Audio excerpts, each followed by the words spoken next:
Hi అండి అందరికీ. ఈరోజు మా అమ్మగారు చికెన్ కర్రీ చేస్తున్నానని చెప్పి చిన్న హింట్ ఇచ్చారండి ఫోన్ చేసి. సరే ఇంక వినడమే తరువాయి మా అబ్బాయి నేను కూడా టకటకమంటూ మా అమ్మగారి ఇంటికి వెళ్ళిపోయామండి.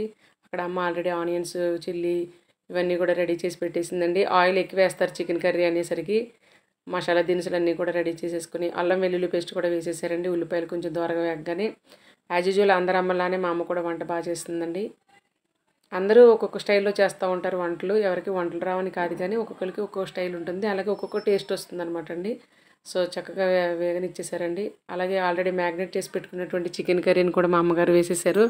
ఈ లోపల మావోడు ఏదో కడతాను అన్నాడు. ఏం కడతావురా అంటే బుర్జ్ ఖలీఫా కడతాను అంటున్నాడు. బుడ్డ పచ్చిమిరకాయ అంత లేవు, బుర్జ్ ఖలీఫా కట్టేస్తావా అని చెప్పి మేము నవ్వుకున్నామండి. చక్కగా చికెన్ అంతా వేసేసారు. బుర్జ్ ఖలీఫా ఎక్కడుందండి? దుబాయ్‌లో ఉంది కదండీ! అది ఎక్కడి నుంచో దుబాయ్ నుంచి తెచ్చి మరి ఇండియాలో పెడతాడో ఏంటో తెలీదు.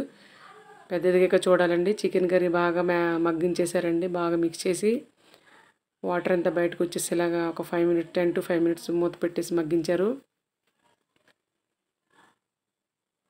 చూసారు కదా, అలా వేగనిచ్చారండి. అయితే మసాలాలన్నీ కూడా అమ్మ ఇంట్లోనే చేసుకుంటారు. కారం కూడా ఇంట్లోనే ఆడిస్తూ ఉంటారు.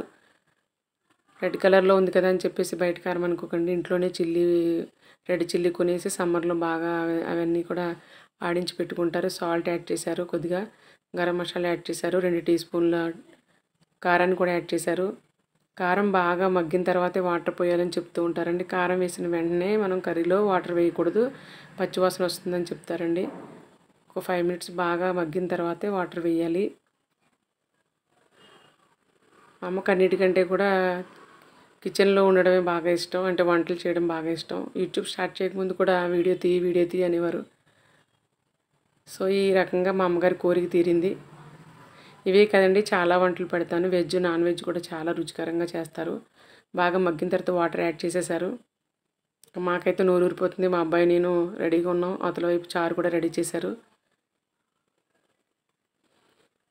వాటర్ అంతా పైకి వచ్చేసింది. ఆయిల్ కూడా పైకి వచ్చేసిందండి. వాటర్ మొత్తం ఇంకిపోతుంది. చివరిగా ఆయిల్ బాగా దగ్గర పడ్డాక మనం హై ఫ్లేమ్లో పెట్టి వండిస్తారండి ఇప్పుడు. లాస్ట్లో మాత్రం ఒక 5 minutes, ఒక 10 minutes దాకా హై ఫ్లేమ్లో పెడతారు. గుమగుమలాడే చికెన్ రెడీ అయిపోతుందండి. మేమైతే తినడానికి సిద్ధంగా ఉన్నాం. మీరు కూడా ట్రై చేయండి. నచ్చినట్లయితే లైక్ చేయండి, షేర్ చేయండి, సబ్స్క్రైబ్ చేయండి. Thank you.